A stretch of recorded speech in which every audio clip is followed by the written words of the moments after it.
अस्सलाम वालेकुम dear students, कैसे हैं आप? I hope you are all fine. Last जो मैंने वीडियो बनाई थी उसमें हमने एक फार्मूला ड्राइव किया था जो कि Newton's law formula for the speed of sound in air था। ठीक है, उसकी वैल्यू हमने निकाली थी जो कि आई थी 280 ऑलमोस्ट मीटर पर सेकेंड, जिसमें एरर था क्योंकि जो एक्सपेरिमेंटल वैल्यू होती है वो होती है 332 या 333 मीटर पर सेकेंड, ठीक है, साउंड की। तो न्यूटन के इस फॉर्मूले में एरर था जिसको सही किया था बाद में किसने? लेप्लेस ने। स्टूडेंट्स, आज हम टॉपिक डिस्कस करेंगे लेप्लेस करेक्शन। अब लेप्लेस करेक्शन क्या होता है उससे पहले आपको न्यूटन का बता देता हूँ, थोड़ा सा रिवाइज करवा देता हूँ। न्यूटन ने क्या कहा था कि जब साउंड ट्रेवल करती है in the form of compression and rarefaction, और एक और चीज़ कही थी कि साउंड ट्रेवल करती है आइसोथर्मल प्रोसेस में। क्या मतलब? आइसोथर्मल प्रोसेस एक ऐसा प्रोसेस होता है जिसमें टेम्परेचर जो है कांस्टेंट होता है। ठीक है, आपको पता है कंप्रेशन में क्या होता है, पार्टिकल्स या मॉलिक्यूल्स करीब करीब आते हैं। ठीक है, रेयरफेक्शन में क्या होता है, पार्टिकल्स और मॉलिक्यूल्स दूर दूर जो जाते हैं। तो न्यूटन ने कहा था कि ये प्रोसेस इंतहाई क्या होता है, बहुत ही स्लो प्रोसेस होता है कंप्रेशन और रेयरफेक्शन का, और टेम्परेचर जो होता है वो क्या होता है, कांस्टेंट रहता है। ठीक है, इसी की वजह से न्यूटन के जो वैल्यू थी स्पीड ऑफ साउंड की उसमें एरर आया था। अब वो एरर इसने कैसे सही किया था, तो सबसे पहले हम पढ़ते हैं। पहला पॉइंट हमने लिखा है, Laplace assume that temperature does not remain constant. ठीक है, न्यूटन ने क्या कहा था कि टेम्परेचर जो है वो कांस्टेंट होता है और उस प्रोसेस को कहते हैं आइसोथर्मल। लेकिन इसने क्या कहा, लेप्लेस ने एज्यूम किया कि टेम्परेचर जो है कांस्टेंट नहीं रहता। ठीक है, जब साउंड ट्रेवल करती है एयर में, when sound travels in air. पहली चीज। दूसरी चीज क्या है, it is an adiabatic process. Students, adiabatic process क्या होता है कि न्यूटन ने तो कहा था कि साउंड ट्रेवल करती है आइसोथर्मली, और इसने कहा है कि साउंड ट्रेवल करती है एडियाबैटिकली। क्या मतलब एडियाबैटिकली? कि टेम्परेचर जो है वो कांस्टेंट नहीं रहता। कैसे? जब कंप्रेशन होता है, कंप्रेशन में जो है पार्टिकल्स करीब करीब आते हैं तो उसका टेम्परेचर क्या होता है, बढ़ जाता है। इसी तरह जब रेयरफेक्शन होता है, रेयरफेक्शन में पार्टिकल्स दूर दूर जाते हैं तो टेम्परेचर क्या होता है, कम हो जाता है। तो इसका मतलब टेम्परेचर कम या ज़्यादा बिल्कुल हो रहा है, क्योंकि लिखा हुआ है ना यहाँ पे टेम्परेचर जो है वो डज नॉट रिमेन कांस्टेंट, और उसने कहा था रिमेन कांस्टेंट। ठीक है स्टूडेंट्स, लेकिन ओवरऑल जो हीट है, हीट एनर्जी है, वो क्या रहती है, वो कांस्टेंट रहती है पूरे सिस्टम की। ऐसा किसने कहा था? ऐसा कहा था लेप्लेस ने। ठीक है स्टूडेंट्स, अगला पॉइंट पढ़ते हैं। Hence Boyle's law is not applicable. मैंने आपको बताया था बॉयल्स लॉ की इक्वेशन होती है volume is directly inversely proportional to pressure. ये हमने कल पढ़ा था। ठीक है, वॉल्यूम और प्रेशर एक दूसरे के इनवर्सली प्रोपोर्शनल है। इसी और ये ऐसा कब होगा, जब टेम्परेचर किसके बराबर होगा, टेम्परेचर कांस्टेंट होगा। When temperature is kept constant, volume of a gas is inversely proportional to pressure. ये चीज थी। ठीक है, इसको फिर हमने सॉल्व किया था। तो फाइनल इक्वेशन जो हमें मिली थी बॉयल्स लॉ की, वो कुछ इस तरह की थी, PV is equals to constant. अगर आप लास्ट की वीडियो आप देखें। ठीक है स्टूडेंट्स, अब चूंकि लेप्लेस की बात हो रही है, इसने कहा था कि टेम्परेचर जो है कांस्टेंट नहीं रहता, ये आइसोथर्मल प्रोसेस में साउंड ट्रेवल नहीं करती, जबकि जो प्रोसेस, जिस प्रोसेस में वो ट्रेवल करती है वो क्या है, एडियाबैटिक प्रोसेस। और बॉयल्स लॉ वहां अप्लाई होता है जहां पे टेम्परेचर कांस्टेंट होता है, लेकिन यहाँ टेम्परेचर कांस्टेंट नहीं है, वेरी कर रहा है। ठीक है, तो ये प्रोसेस कौन सा है, एडियाबैटिक प्रोसेस। अच्छा जी, अब स्टार्ट करते हैं। ये तो थी वो वाली इक्वेशन, ठीक है, बॉयल्स लॉ की। अब लेप्लेस की अगर बात होगी तो इक्वेशन में एक चीज का चेंज आएगा, v की पावर जो है वो गैमा लग जाएगी। ठीक है स्टूडेंट्स, v की पावर क्या लग गई, गैमा लग गई। अब गैमा क्या होता है, गैमा का यहाँ कोई डिटेल में बताने वाली बात नहीं है। गैमा बेसिकली रेशो होता है। ठीक है, किसका रेशो होता है, Cp का और Cv का। ठीक है, अब ये Cp और Cv हैं क्या? अब देखिए, Cp है molar specific heat at constant pressure. यहां लिख लें, molar specific heat at constant pressure. ठीक है, और Cv क्या है, molar specific heat at constant volume. इन दोनों को आप डिवाइड करेंगे तो आपको क्या मिलेगा, गैमा की वैल्यू मिलेगी। ठीक है, अब आगे चलते हैं। अब पहली वाली जो न्यूटन के फॉर्मूला था उसमें क्या था, PV is equal to constant. फिर हमने क्या किया था, प्रेशर चेंज किया था और प्रेशर चेंज होने से प्रेशर को इंक्रीज करने से वॉल्यूम में क्या आई थी, कमी आई थी। तो हमने इस तरह से कुछ लिखा था, प्रेशर को चेंज किया था तो प्रेशर थोड़ा सा बढ़ गया था, उसको हमने बोला ओरिजिनल प्रेशर प्लस इंक्रीज वाला प्रेशर। ठीक है, अच्छा जी, दूसरी चीज क्या थी उसमें न्यूटन के फॉर्मूले में, ओरिजिनल वॉल्यूम था V, तो प्रेशर बढ़ने से वॉल्यूम क्या हो गया, कम हो गया। तो कितना कम हुआ, डेल्टा V वॉल्यूम कम हो गया। ठीक है स्टूडेंट्स, वही इक्वेशन आ गई, लेकिन फर्क क्या है, P पहले था, देखें P तो अभी भी वही है कि इंक्रीज हुआ प्रेशर डेल्टा P। अब V के ऊपर पावर लगी हुई है गैमा, तो यहाँ पे हम क्या लगा देंगे, गैमा लगा देंगे। ठीक है स्टूडेंट्स, ये हो गया। और ये किसके बराबर है, इसकी जगह हमने लिखा है इसकी बराबर है कांस्टेंट के। ठीक है, अब इसको इक्वेशन अगर 1 बोल रहे हैं तो इसको हम क्या बोलेंगे, इक्वेशन 2। दोनों के राइट हैंड क्या है, बराबर है, कांस्टेंट है, तो लेफ्ट हैंड क्या हो जाते हैं, कंपेयर हो जाते हैं। तो हम लिखेंगे यहाँ पे कंपेयर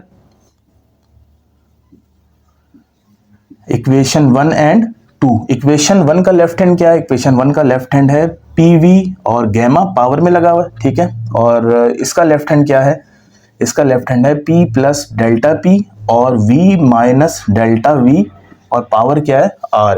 ठीक है स्टूडेंट्स, अच्छा जी, अब देखें ये तो एज इट इज है, इसको छोड़ दें, ये दोनों मल्टीप्लाई हो रहे हैं लेकिन हो नहीं सकते, क्यों, क्योंकि इसके ऊपर पावर नहीं है, इसके ऊपर पावर है, और उस पावर को हमने क्या बोला हुआ है, गैमा बोला हुआ है। और what is gamma, gamma is the ratio between molar specific heat at constant pressure to the molar specific heat at constant volume.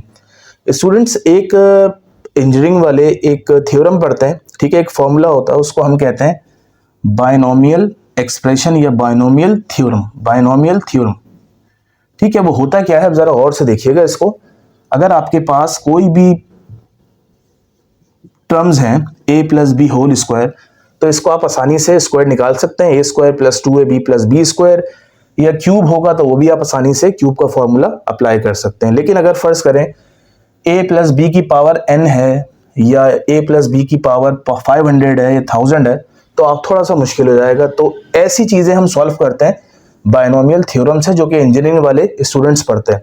अब मेडिकल वाले स्टूडेंट्स ये नहीं पढ़ते, तो इसीलिए मैं आपको सिर्फ बेसिक चीज बताऊंगा कि ये सॉल्व कैसे होता है। ठीक है स्टूडेंट्स, आप जरा और से देखिएगा। अच्छा जी, अब देखते हैं 1 plus X to the power n। ठीक है, अब जरा इसको और से देखिएगा। अब इसको हम एक्सपेंड कर रहे हैं, एक्सपेंड करने का तरीका वो बता रहा हूं जो बिल्कुल बेसिक है, डिटेल में नहीं जा रहा। अब देखिए 1 है तो पहली टर्म तो एज इट इज आ गई। ठीक है, ये प्लस लगा हुआ है तो ये भी एज इट इज आ गया। अब नेक्स्ट की जो टर्म है वो कैसे आएगी, n को x से मल्टीप्लाई कर दें। ठीक है, n को x से मल्टीप्लाई कर दें तो ये हो जाएगा nx। ठीक है, और बाद में भी चीजें आती हैं, लेकिन हम फिलहाल क्या कर रहे हैं, निगलेक्ट कर रहे हैं। तो कोई भी चीज हो जिसके शुरू में 1 हो तो वो एक्सपेंड कैसे होती है, पावर कोई भी अल्फाबेट हो या बहुत सारे नंबर्स हो, तो पहली टर्म तो एज इट इज आ जाती है, साइन भी एज इट इज, और ये पावर सेकंड टर्म से मल्टीप्लाई होकर ये आ गई। ठीक है, तो इट मींस कि यहाँ पे 1 आना जरूरी है। तो अब हम काम करते हैं हम स्टूडेंट्स, यहाँ देखिएगा जरा, तो ये हो जाएगा P प्लस डेल्टा P। अब देखिए यहाँ पे, यहां से अगर मैं कॉमन लेता हूं V, अगर मैं कॉमन लेता हूं जबरदस्ती V, तो V कॉमन आ गया। अब ब्रैकेट के बाहर तो गैमा भी लगा हुआ था, तो कॉमन क्या आएगा, V की पावर गैमा। ठीक है, अंदर क्या रह गया, अब देखें V तो हमने कॉमन ले लिया बाहर, तो इसकी जगह क्या रह गया, इसकी जगह 1 रह गया, और आगे चीज क्या रह गई, ये डेल्टा V। अब जरा गौर से सुनिएगा, हालांकि V कॉमन आ नहीं रहा था, हमने जबरदस्ती V कॉमन लिया। ठीक है, अब देखें V मल्टीप्लाई की फॉर्म में आ गया। आपने जब जबरदस्ती V कॉमन लिया तो यहाँ V को क्या कराएंगे, डिवाइड भी कराएंगे। हालांकि यहाँ V थोड़ी था, यहाँ V था, लेकिन हमने V कॉमन लिया। जब भी कॉमन लेते हैं, मैथमेटिक्स का एक रूल है, तो यहाँ पे V को डिवाइड भी कराएंगे। ठीक है, ये हो गया। और पावर क्या है, पावर आ गई गैमा। ठीक है, अब ये देखिए पहला वाला बन गया, ये वैसे ही बायनोमियल थ्योरम, पहली टर्म क्या है, 1 है, फिर कोई दूसरी टर्म है, अब इसको खोलते हैं। ठीक है, कैसे खुलेगा ये देखें, अब P प्लस डेल्टा P। अच्छा जी, ये है V की पावर गैमा। अब कैसे खोला था याद है, पहली टर्म एज इट इज, फिर माइनस का साइन, फिर ये गैमा जो है इसको हम मल्टीप्लाई करा देंगे किससे, डेल्टा V अपॉन V से। ठीक है, यहां तक हो गया। अच्छा जी, अब ये हो जाएगा P plus delta P V की पावर गैमा, इसको 1 से मल्टीप्लाई कराएं तो ये एज इट इज आ जाएगा, V की पावर गैमा माइनस ये क्या हो जाएगा स्टूडेंट्स, ये हो जाएगा gamma as it is, delta V upon V as it is, और वी गैमा भी मल्टीप्लाई हो रहा है तो वी गैमा इससे मल्टीप्लाई होगी। ठीक है, ये दो ब्रैकेट्स आ गए, मैं इसको रब कर देता हूं। अच्छा जी, अब क्या करें, लेफ्ट पे क्या चल रहा है, लेफ्ट पे पी वी है और इज इक्वल्स टू, अब ये दो ब्रैकेट्स आ गए, इसको मल्टीप्लाई करवाते हैं। पहले P किससे होगा, V गैमा से होगा, तो ये हो जाएगा P V और यहाँ गैमा। ठीक है स्टूडेंट्स, अच्छा ये भी गैमा चल रहा है, याद रखिएगा ये भी गैमा है, लगाना भूल गया था। अच्छा अब P किससे होगा, P इससे होगा, ऐसा ही है, तो ये क्या हो जाएगा स्टूडेंट जरा बताएंगे आप, तो ये हो जाएगा P आ गया, ठीक है, gamma del V upon V, और आगे क्या है स्टूडेंट्स, V की पावर R है, ये हो गया। ठीक है, अब क्या करें, अब डेल्टा P किससे होगा, डेल्टा P V गैमा से होगा, तो ये हो गया डेल्टा P और V गैमा। और आखिरी चीज क्या है, डेल्टा P किससे होगा, ये पूरी बड़ी सी टर्म लिखी हुई है इससे होगा, तो ये हो जाएगा delta P gamma delta V upon V और V की पावर गैमा। अब देखें, अगर आपको याद हो न्यूटन्स का law for the speed of sound in air, ये जो प्रेशर में चेंज आया था ये बहुत माइनर सा था। ठीक है, और देखें वॉल्यूम में भी चेंज जो आया था वो भी क्या था, माइनर सा था। तो हमने क्या किया था, अगर आप पुरानी वीडियो देखें, कि जब छोटी से छोटी चीज मल्टीप्लाई होती है दो, तो जो आंसर आता है वो मजीद छोटी चीज आ जाता है। ठीक है, तो हमने क्या किया था, डेल्टा P और डेल्टा V को अप्रोक्सीमेटली किसके बराबर ले लिया था, delta P into delta V को हमने किसके बराबर लिया था स्टूडेंट्स, हमने बराबर ले लिया था जीरो के, इसको निगलेक्ट कर दिया था अगर आपको याद हो तो ये पूरी चीज क्या हो गई, ये पूरी चीज जीरो हो गई। ठीक है, अच्छा जी अब बात नीचे चलते हैं, ये पॉजिटिव है ये नेगेटिव है, जब ये यहाँ सॉरी ये पॉजिटिव है तो ये भी पॉजिटिव है, और ये पॉजिटिव जब यहाँ आएगा तो नेगेटिव बन जाएगा, तो दोनों क्या हो जाएंगे, कैंसिल हो गए, तो यहाँ बचेगा जीरो और यहाँ क्या बचा, minus P gamma delta V upon V। ठीक है, अच्छा जी, और क्या है, V की power gamma plus delta P V की पावर गैमा, बस ये बचा क्योंकि ये तो जीरो हो गया। अब ये माइनस वाली चीज है, इसको हम लेफ्ट पे लेके आएंगे, प्लस हो जाएगा, ये हो जाएगा P gamma delta V upon V और V की पावर गैमा, सही है, और इज इक्वल्स टू यहाँ क्या है, यहाँ है डेल्टा P V की पावर गैमा। अच्छा अब क्या होगा स्टूडेंट्स, अब ये देखें V की power gamma as it is cancel हो गए, तो यहाँ क्या बचा, P gamma delta V upon V, ठीक है, is equals to delta P बचा। अब देखेंगे डेल्टा V अपॉन V पूरा क्या हो रहा है, यहाँ पे मल्टीप्लाई हो रहा है, यहाँ चाहे क्या हो जाएगा डिवाइड, तो ये हो जाएगा delta P divided by delta V upon V is equals to P और गैमा। यहां तक आ गया होगा समझ में। अब आप जरा गौर करें, ये जो मैंने इक्वेशन बनाई है और ये जो फॉर्मूला है कौन सा वाला, delta P upon delta V upon V, ये बेसिकली किसका फॉर्मूला है, अगर आप लास्ट वीडियो देखें न्यूटन्स वाली, ये बेसिकली फॉर्मूला था हमारे पास B का। B क्या है, B है बल्क मॉडुलस, और बल्क मॉडुलस हम कहां से लेके आए थे, इलास्टिसिटी से लेके आए थे, और बल्क मॉडुलस कहां यूज होता है, जब हम एयर की बात कर रहे होते हैं। ठीक है, तो क्या बना, इस पूरी चीज की जगह मैं क्या लिख सकता हूं, B लिख सकता हूं। ठीक है, तो ये हो जाएगा P gamma is equals to bulk modulus. ठीक है स्टूडेंट्स, ये हो गया, इसको हमने इक्वेशन नंबर 1 थी वो, इसको हमने 3 का नाम दे दिया। ठीक है, अब देखें, अब जो जर्नल फॉर्मूला होता है स्पीड ऑफ साउंड निकालने का, ये जब आपको समझ में आएगा जब आप लास्ट की वीडियो देखेंगे, सही है। वो क्या था, वो था under root bulk modulus upon density. ठीक है, डेंसिटी को रॉ बोलते हैं। अब बल्क मॉडुलस की जगह क्या पुट कर सकते हैं हम, P गैमा, तो ये हो जाएगा P gamma upon density under root. तो ये स्टूडेंट्स फॉर्मूला लेप्लेस ने ड्राइव किया था, क्या निकालने के लिए, speed of sound in air निकालने के लिए। और न्यूटन का जो फॉर्मूला था वो था कुछ इस तरह, V is equals to pressure upon density. तो क्या फर्क है इनमें, देखिए ये भी प्रेशर है, ये भी डेंसिटी है, ये भी प्रेशर, ये भी डेंसिटी। फर्क सिर्फ किसका है, इस गैमा की इंट्रोडक्शन का। यहाँ पे जो गैमा इन्वॉल्व हुआ है ना, तो ये इसने एरर खत्म कर दिया। ये तो हो गया हमारा फॉर्मूला ड्राइव। अब हम थोड़ा सा और आगे चलेंगे और ये देखेंगे, अगर हम आइडियल गैस की बात करें, आइडियल गैस आपको पता है फॉर एन आइडियल गैस, वैसे तो ये खत्म हो गया यहाँ तक, ठीक है। फॉर एन आइडियल गैस, आपने गैस लॉ पढ़े होंगे, सब गैस लॉ को जब मर्ज करते हैं तो इक्वेशन बनती है PV is equals to nRT, ये इक्वेशन बनती है, ठीक है। अच्छा जी, P as it is, V as it is, अच्छा marker N for number of moles. इसका फॉर्मूला क्या होता है, नंबर ऑफ मोल्स का फॉर्मूला होता है mass of a substance divided by molecular mass, ठीक है। R as it is, T as it is, ये हो गया। अच्छा जी, अब क्या करें, अब एक काम करते हैं, V यहां मल्टीप्लाई हो रहा है,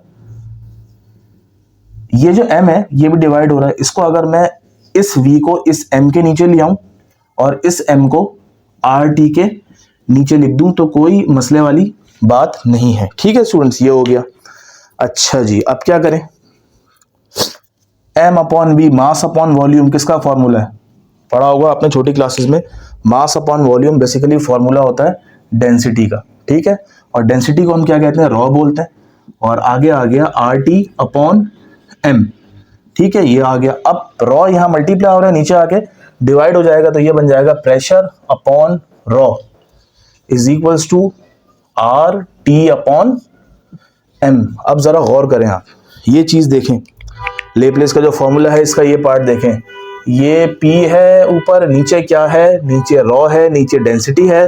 अब देखें यहाँ भी क्या है, यहाँ P है और नीचे क्या है, डेंसिटी है, ठीक है, ठीक है। ये P है, ये रॉ है, ये किसके बराबर है, RT अपॉन M। तो हमें क्या करना है, इस P अपॉन रॉ की वैल्यू को जो कि RT अपॉन M है यहाँ पुट करना है, ठीक है। P अपॉन रॉ की जगह तो ये बन जाएगा velocity of sound is equals to under root P upon rho की जगह क्या आ गया, R आ गया, T आ गया और गैमा आ गया, ठीक है। अच्छा जी, नीचे क्या है, डेंसिटी है। ये हमारे पास एक और फॉर्मूला आ गया स्पीड ऑफ साउंड निकालने का। इन दोनों में जब वैल्यूज प्लग इन करेंगे तो आंसर आपके पास क्या आएगा, मैं आपको वैल्यूज बता देता हूँ स्टूडेंट्स। अच्छा जी, प्रेशर STP पे क्या होता है, प्रेशर की वैल्यू है हमारे पास 1.0110 raise to the power 5 newton पर मीटर स्क्वायर या पास्कल, ठीक है। अच्छा जी, डेंसिटी क्या होती है, एयर की डेंसिटी जो होती है 1.293 किलोग्राम पर मीटर क्यूब। गैमा की वैल्यू एयर के लिए कितनी होती है, गैमा की वैल्यू एयर के लिए होती है आई थिंक 1.41 होती है। जब इसको आप सॉल्व करेंगे, वैल्यूज यहाँ पुट करेंगे, तो आप आखिर में आपको स्पीड ऑफ साउंड जो मिलेगी वो मिलेगी 332 या 333 अप्रॉक्सीमेटली, ठीक है। तो ये करेक्शन क्या था, इसको करेक्ट किया था लेप्लेस ने। और करेक्शन किसने की थी, मतलब सही उस करेक्शन को किसने किया था, लेप्लेस ने किया था न्यूटन्स के फॉर्मूले को। तो ये टॉपिक हमारा था लेप्लेस करेक्शन।